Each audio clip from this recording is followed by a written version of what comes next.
Welcome, everybody. I am Baron Baptiste, and we are here disrupting the drift, tearing down the walls of mediocrity, and looking to create a new kind of true north for you in your life. I think without a northern star, we are screwed. We all need a northern star. What do you think, David? Oh boy! Without that, we're like a rudderless ship. It's just and the compass just spins. Just drift, right? Just drifting along in and toward mediocrity and below the line, kind of living into dark places. And I think that what we're about here is to edify, to enlighten, to disrupt the drift, and to find the support in finding true north. Yeah. David, how you doing, man? Just living the dream. It's part of my dream is doing this show with you. So this is part of my dream. Yeah, it's good. Yeah. You all listening, your support is our strength. Leave us a 5-star review or hit the like button if you're watching on YouTube at Baron Baptiste Podcast on YouTube or on any kind of podcast platform. Your engagement is what propels this movement forward. And I appreciate the level that you've been contributing, sharing the show. It's how we grow the show, and the show is growing. It's pretty cool, David. Like the numbers of downloads and views and listens, we're up into the hundreds of thousands. Pretty phenomenal. It's awesome. Yeah. David, I wanted to talk about health. So you shared with me an article, and super interesting on health and mind-body health. And the article is, where is this from? I don't even see where it's from, but so who cares? I'll just read the article. Yeah. Poor body health may indicate poor mental health. Experts discuss mind-body connection. New research found that poor physical health can serve as a strong indicator of poor mental health. The indication was particularly strong regarding the metabolic, liver, and immune system's correlation to mental well-being. Experts recommend individuals keep track of physical and mental symptoms to help them better understand the connection between their physical health and mental being. About 20% of American adults live with mental illness. In a 2021 National Institutes of Health survey, nearly half of all Americans surveyed reported feeling depressed or anxious. Dang, that's a lot, right? About half of Americans are feeling depressed or anxious. What do you see about this? I actually have a lot to say about this topic, but one thing I'll just throw in is, what comes first, the chicken or the egg? Is it the body that impacts the mind, or is it the mind that impacts the body? Or is it all of it? Is it all of it? Yeah, what do you see? I like what Elon Musk says about optimism. He says, I'd rather be optimistic and wrong than pessimistic and right. By the way, you can always be right when you're pessimistic. You'll always find a reason why life is lousy and people are mean and things are terrible. So pessimists are people. Plenty of evidence, right? Right. Yeah. And whatever you're looking for, you'll find it. Wherever your attention goes, that's what you get. But the idea here is this, is that we can find 1,000 reasons why things are bad. But here's the idea. The light shines through the darkness, and the darkness comprehends it not. So if we can find a light, a little light, just a little light, that light can illuminate the entire recesses of a big cave, right? And so in our lives, what we're doing is we are giving away what is important and substituting what is unimportant. We are not prioritizing what is good, what is right, what is important. And then you have to do the conscious process of elimination. I love that phrase, because then you begin to step back and go, okay, what am I doing? Okay, I'm drinking too much. I'm eating too much. I'm not exercising. And if you begin to step back and look at and do the self-assessment, and I think it's super important. I think it begins with, my dad used to say, the first truth is the truth about yourself. The first truth about yourself that you see is, okay, there's things that I'm not doing, or there are things that I can do that I'm not doing, right? Step back for a minute and begin that assessment. And don't run away from the truth that begins to surface. When I was at your seminar in Cancun, Mexico, we did a guided meditation of the reflecting pool of the mind. in which I told people, close your eyes, get in that meditative state, and now go to the French doors of your mind and open them, and outside there's a reflecting pool. Now go look into the reflecting pool and see what rises. Essentially, what rises, if you will allow, are certain truths that you've been avoiding. Now, those truths that you've been avoiding are what's making you toxic. The truth is making you toxic. And the truth not embraced is more toxic than a truth that's rejected. Because let's say somebody tells you the truth, you think, oh, I don't care what you say. But now you've heard the truth. But if you block the truth, now toxicity begins to build. And what supports that toxicity is all those bad habits, right? That support that depression, that support that mental illness, all the bad habits that support the rejection of basic truths about your life that you need to know accumulate in the sands of the hourglass, of the health hourglass. And then people feel themselves slipping down that slippery slope, sliding away from life and toward doom. What do you think about that?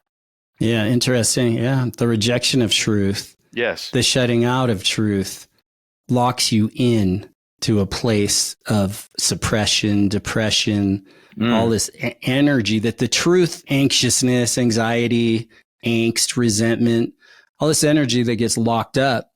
But when we come to the truth, acknowledge the truth, know the truth, intimately know it, accept it, the truth, it makes us free. And suddenly all this pent up energy, I don't know if it's in the body, wherever it's held, something shifts. But I want to say this, when being in this kind of mind-body fitness, mind-body health world and realm for most of my life, and working with thousands, tens of thousands, maybe hundreds of thousands of people over a lot of years, I've seen people who are physically very fit, physically very healthy, physically able, capable people they have these beautiful yoga practices. They can do all the postures and yada, yada, or people who are very like gym fit from general fitness and runners and athletes. But many of them, that's no guarantee that you're mentally going to be whole and complete in yourself.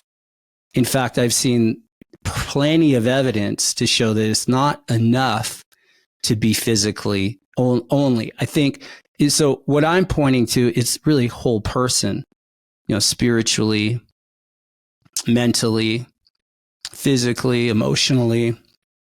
The stories in which you live from in your mind, your paradigm, your view of the world, your global view, the view of you, yourself, all of that impacts health. Now, mind is interesting to me because the body is measurable, right? You can measure the body. You can get analytics on the body, but the mind is more elusive. In fact, to me, mind is a concept. Body lives in the physical universe, but then the mind is really a concept. What's mind? Where is mind? Some experts and scientists say it's brain. The mind is all brain. We are the brain. We're just a blob of chemicals and chemistry, and that determines our personality and who we are. I think you and I have evidence just personally of, no, we're more than just the brain. There's a being, there's a spirit that transcends that. And then I've also, on the flip side, seen people that are very they just have such a positive, life-affirming outlook on life in general and on themselves. And physically, their bodies are a mess. Now, can I look at when those people start taking on physical practices and physical fitness and health?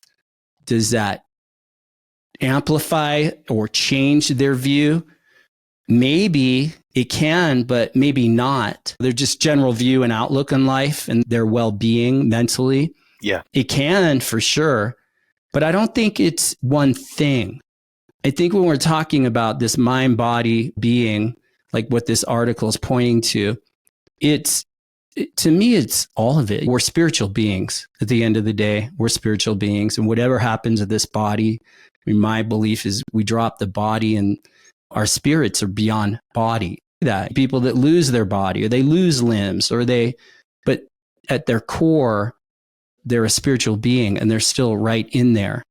And that's recoverable if they've lost that spiritual context or spiritual sense of life and self and connection to their creator and living from and of faith. It's not dependent on the body, but the world we live in, and I think given how science is driving society and the conversation around this, I think that science is limited. It's just what has been maybe proven at one level, but typically you can prove anything through science, right? If you have you have a desired intent and you want a desired outcome of whatever that science is proving to the truths. But I don't know about what is the whole truth of a human being. Does that make sense? Like I'm saying a lot, but I think it's more than just one thing. It is a holistic relationship. And if you don't have that holistic relationship, then the components that are not part of that holistic thing, those are the parts that, for example, let's just say there's a part missing from the engine of your car. Let's just say a spark plug. Your engine isn't going to run right. So are you going to keep driving your car and doing wishful thinking like, oh, I hope it gets better? No, you've actually got to do something. You've got to identify the missing components of the holistic organism. And the holistic organism needs first the master control unit, which is here, the conscious mind. Here's what Elon Musk says. If you get up in the morning and think the future is going to be better, it's a bright day. Otherwise, it's not. Your attitude determines everything each and every day of your life. And for me, you and I, we're optimists. Although we can look at the world and see the dark parts of the world, the shadowy parts of the world, we can see it, but we can see beyond it. If you can't see beyond the shadows, you think all that exists are shadows. And then you fall into that whole mindset of embracing the idea that the shadows are in control. But the shadows are not in control. You are actually relinquishing control. And that is the secret. That's the secret of life. If you stop relinquishing control, which you have, and if you stop blaming, and you were actually telling me about the article that you were reading about blame and accusation. We are all pointing fingers somewhere in some direction. Those fingers are constantly being pointed at somebody or something. Forget about the finger pointing. Forget about it. Let it all go and realize that you have the power. Here's another thing that Elon Musk said. He said, I think it's very important to have a feedback loop where you're constantly thinking about what you've done and how you could be doing it better. That's the first part of this. That's brilliant. Myself, whenever I do programs with you or anybody else, I always go back and listen to them. I want to see how it sounded. I want to see if I said something that I needed to expand upon. I want to see if I actually didn't say something that I should have said and then make a note to myself. You see what I'm saying? That's my feedback loop, because I actually have something to listen to. Now, a lot of people, they don't like the sound of their own voice. Some people don't even, this is Monica, leave me a message. You hear some of those pathetic messages that people leave for their phones when they're not answering their phone. They don't even want to leave an interesting message for people. Hey, I'm not here right now. Give me a call back later. It's that kind of thing that determines a lot of other things, because people pick up on clues and they pick up on cues. And so people are going to feed you back what you feed out to them, and vice versa. You're going to pick up on other people's cues and you're going to feed back to them. So you've got to break this endless loop of not doing the self-assessment. Here's the second part of it. He says, I think that's the single biggest piece of advice. Constantly think about how you could be doing things better and questioning yourself. That's Elon Musk. And that's the secret of life. Again, right there's another undeniable truth of life. Question yourself all the time. Am I doing the best that I can do? Are there things that I'm not doing? If you question yourself, then embrace the answer. Don't give yourself the answer, by the way. Embrace. Yeah, it's interesting. So to get to that kind of place mentally, so let me put it like this. Is it possible to outrun one's demons? And when I say run physically, you look at these guys like David Goggins and social bunch of these social media influencers. Yeah, look, they're living I like the kind of masculine, whatever you'd call it, the drive. It's alpha male. The alpha male. It's cool to see that, but there's something to me missing, because what a lot of that is built on is this drive to outrun their demons, this drive to outrun this self-doubt or this sense of self-hatred or not enough of something. So they're outrunning that. So they're running 2 marathons, 3 marathons, 5 marathons a month and hitting it up hard. And look, that kind of physical athleticism, nothing wrong with that. But here's my question is, can you outrun or out workout, get ahead of, can you really work out demons? And I say, no. I say you actually have to get quiet and still in yourself. Now you can manage your demons by running, just trying to stay ahead of them, busy, maximize physical endurance.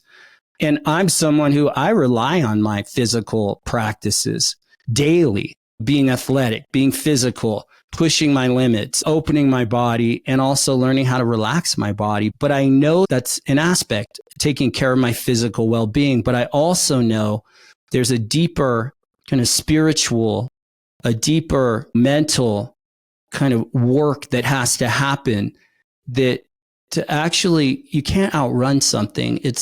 You have to get present to something, get present to it.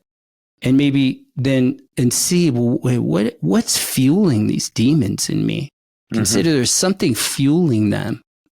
And to me, typically, it's this holding on to old grudges, holding on to resentments, and living from these old identities and stories that undercut life. And they undercut your connection to life force, that kind of what the Indians call the prana, and a connection to one's creator. If you're trying to outrun something, and I'm using outrun, whatever the expression of that is, it could be just you're always busy working, busy doing, but you're staying ahead of these things, but they don't just go away. And I think, so when we talk about mental illness, like this article, and poor mental health, you can do the practices, but a good diet isn't going to outdo resentment, blame, fault, or a whole paradigm of victimhood, so to speak.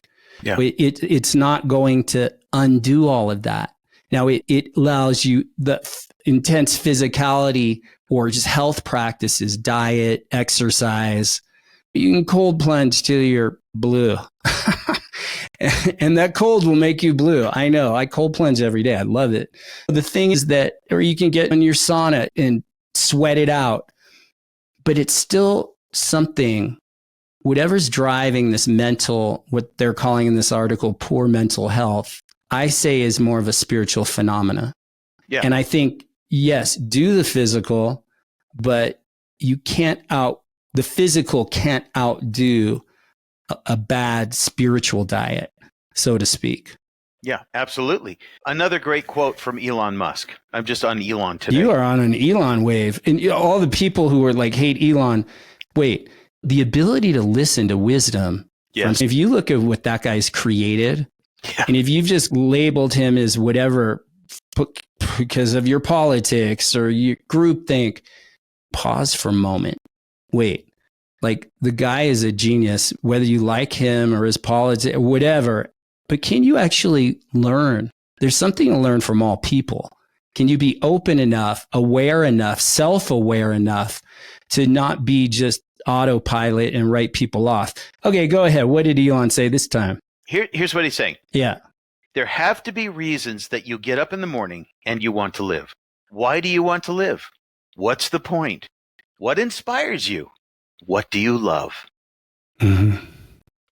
This is the essence of life. What do you love? Yeah. So many people in our current world, and it's so much of why I think the world is cracking, mentally, spiritually cracking. is because people are so focused on fear and hate. Yeah. Well, and not And only you can't that, out exercise fear and hate. You just No. can't out exercise it. Now you No. can distract from it, and it's a lesser evil than drinking yourself or drugging yourself or sexing yourself or distracting yourself. Okay. Really, it's a lesser of an evil for Look, sure. But we're I not love- talking about that. We're wanting to get to the crux of it here. Yeah. I love a piece of chocolate cake. I'm not going to eat the whole cake. I would. I would That's get my problem. sick. I have to would get put it sick. in the garbage, and I have to pour like, I don't know, liquid soap on it so I don't dig it out of the garbage a few hours after that one But piece. my point is, everything that you mentioned about Yeah. the indulgences, Yeah. at a certain point, you get oversaturated with it. Then it loses its flavor. Then it loses its whatever its experiential enjoyment. Yeah. And that's when people turn to things that soften the pain. And what I want to say about that is, see, and you said it, mental illness, in my opinion, is most often a spiritual malady. It's something that's bothering us within our heart, within our soul. Yeah. And part of that, though, is there is a complacency, and that is that a lot of people end up not being able to fulfill their dreams. They start out life optimistic and having a dream about doing this or that and the other thing, and then at some point they get stuck somewhere. And complacency is a big part of what I call the slow suicide. It's just a slow motion suicide of sitting there resenting where you're at in life, thinking that, okay, if you go to the gym, and a lot of people do, I see a lot of people in the place where I'm working at right now come in from a gym. They haven't really, it doesn't look like it's doing them much good, although I'm sure they're better off than if they weren't going to the gym. Yeah. But what they're really fighting, as you said, are their own demons, and they're trying to exercise their demons out on the treadmill or with weights. They're trying to exercise their demons physically, but not spiritually. And this is the second component of that. Yeah. Most people are not living their own lives, and they're not by default because they've been cast in a place in life, and they really do resent it. And the resentment drains them of energy, so they get up every day. And I go back to what Elon says. There has to be a reason that you get up in the morning and you want to live. What reasons do you want to live for? It can't just be the pleasure.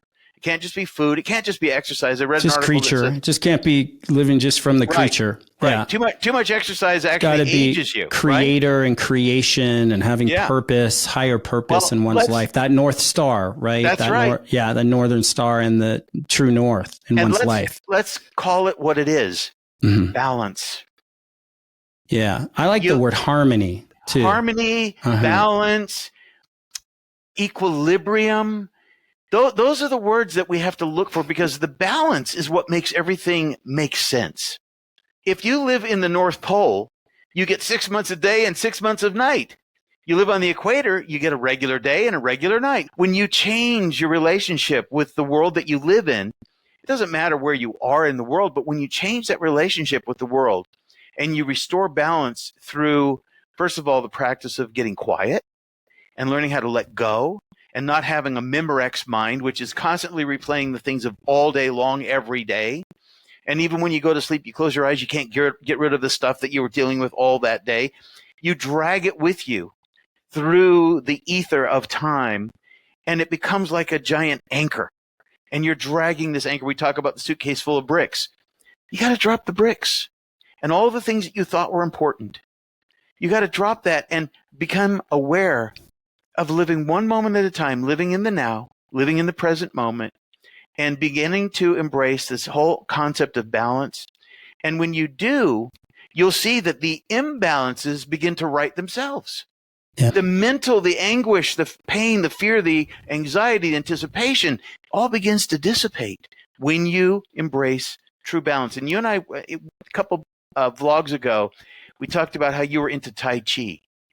I got to tell you, I think that's a beautiful thing to watch people do, because it forces them into controlling their movements. Yeah, it brings the mind into the body, like yoga practice. It brings mind into the body. And I practiced Tai Chi. Yeah, what I mentioned to you when I was a kid. Yes. From a pretty young age, probably starting around 9 or 10 years old, I had developed a Tai Chi practice through my teens. I was very into martial arts, and Tai Chi was a core practice for me. let me just come back to this idea of true north. So Yeah. having a northern star is because there's vision, that kind of higher vision. Is it Jesus who said people without vision perish? And it was somewhere in the Bible, right? Yes. But if you take vision and you have vision in life, you become one in yourself. You become integrated, interconnected from creator to creature to then creating out into the world. And if you take the word division, if you separate the DI from vision, it's division. Without vision is division. And we become divided in ourselves. And when we're divided in ourselves, we don't know who we are. When we're divided in ourselves, we have fear. When we're divided in ourselves, we have no power with people, not power over people, but just with people, with life. And we're divided within ourselves. As Abraham Lincoln, who said something about a people without vision. Here it is right here. It's people Proverbs. Divided cannot stand. Is that something like that? It's Proverbs 29:18. It says, where there is no vision, the people cast off restraint, but blessed is he who keeps the law. It's actually the laws of life, right? The laws of life. Yes, it's about discipline. Yeah, it really it boils down to discipline. Discipline is being a disciple to something. Yes. To something greater than oneself, to me. That's right. That's right. Yeah. And without that, when you lose vision, there's division within self. So I think we're pointing to purpose and higher purpose in life on a vertical. And let me finish this article right here. Yeah, the last part of this article is faith. Yeah. Yes. And they go on to say spirituality can improve mental health, expert says. In an interview with NPR, Miller said, spirituality positively impacts the mind and leads to a decreased risk of suicide and addiction.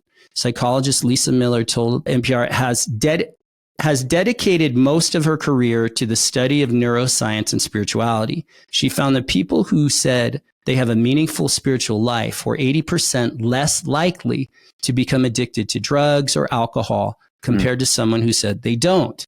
And if you look at the absence of just religion in our world or spiritual practices where there's morals and personal ethics to just be a good person, what you get is a void, right? Without this spirituality and faith at the center of your life, again, a northern star, you're left without vision, a higher vision, something bigger and greater than yourself.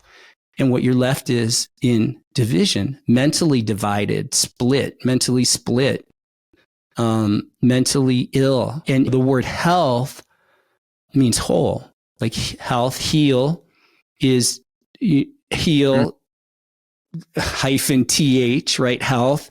But to heal is, to heal something that's divided or broken. But when you're whole and complete, there's health. And the word health means to be whole. And so where are these fractures in oneself is the place to look, the place to do work, that self-development, personal development, spiritual development at the core of who you are, and not running from that. And you can't outwork that. You can't out yoga practice that. You can't out gym that. Lifting. Yeah. You know what I mean by that? You can't out eat that. You can become a raw vegan. You could cleanse and detox. Awesome. Very good. Very great health practices. But that in and of itself won't get down to the core, the spiritual core of what's missing. Yeah. Including your morals, your ethics, the lies, the cheating, the undermining, these things that create aberrations in ourselves and in our minds. And then it filters into the creature. The body takes on these aberrations. But I think there's something about, I think what we're getting to here, David, is just having higher purpose and a higher connection to one's conscience, following the call of one's conscience, the promptings, the spiritual promptings. I say at the core, when we're quiet enough, and we're really aware and wanting, or a desire to be aware and know oneself, we already know the promptings are there. So no, don't keep going down that path. Don't keep taking that drink. No, stop. Don't just go down the drama, the drama spiral. Don't keep going down those roads that are only bolstering what's wrong with you. And start looking, start waking up, getting present to what's so. Forgiveness, forgive yourself, forgive others in life, cleanse your heart. And do the physical practices for shizzle. And it's not I think just focusing on the body and then just focusing on the mind won't do it. I think we really need a spiritual core as a spiritual being. We need a core from which we flow and we receive. There's a communication to something greater, and we trust that inner guidance, that higher guidance. There's a connection to something greater, and in that we awaken. We see. If we don't know what our northern star is, it'll reveal itself, but it won't if you're just trying to outrun. Yeah, I think it all. The simple thing that I will share in closing this segment is if you become aware of your thoughts, as Elon Musk is talking about, you'll become aware that some of what's in there is not yours. And if you begin to become aware of what is not you, what's not original to you, what has arrived from somewhere that you don't even know where it came from, you begin to watch that. And I want to just say to people, watch. Because that's what meditation and observation work perfectly in synchronicity with each other, so that as you become aware of those thoughts that are not your own and parts of your identity that you've acquired from the outside, those parts of that identity are dragging you into a world that you don't belong. And if you just become aware of it, it begins to change immediately. The minute you realize that you're not thinking your own thoughts, you're thinking your own thoughts. Which is, I'm not thinking my own thoughts. That's an original thought right there. That thought was not mine. Where'd that come from? I did that. I started that when I was in my 20s. Started meditating. You and I both started meditating when we were young. I started becoming aware. Where did that thought come from? What's that doing there? I started to become aware and awakened. And then I began to be able to start to be myself. And the reason why people are suicidal and self-destructive and depressed is because you're not living your own life. We want you to live your own life. You've got to live your own life. Start to embrace that idea that you can live your own life independent of what everybody's telling you, independent of what you've been trained to believe. You can live your own life. Start right there. Yeah. Yeah. And as a human being, you're malleable. We're all malleable. Yep. And we can change at any time. And you start taking your life back. Stop giving away your power. Stop giving away your freedom. Start trusting something way down deep in your soul, in your heart of hearts, and just let things go. It always comes down to giving things up, letting things go. Again, the Buddha precept of suffering. One of the key core roots of suffering is attachment. Mm-hmm. And in attachment, we think nothing can change. We become resigned.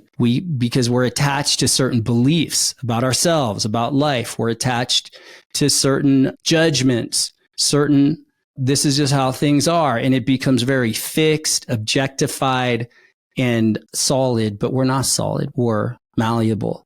Mm. And right now, in any moment, and I'll leave it on this, Socrates said, a strong body obeys, a weak body commands. And a strong body obeys. Your body's your vehicle in life.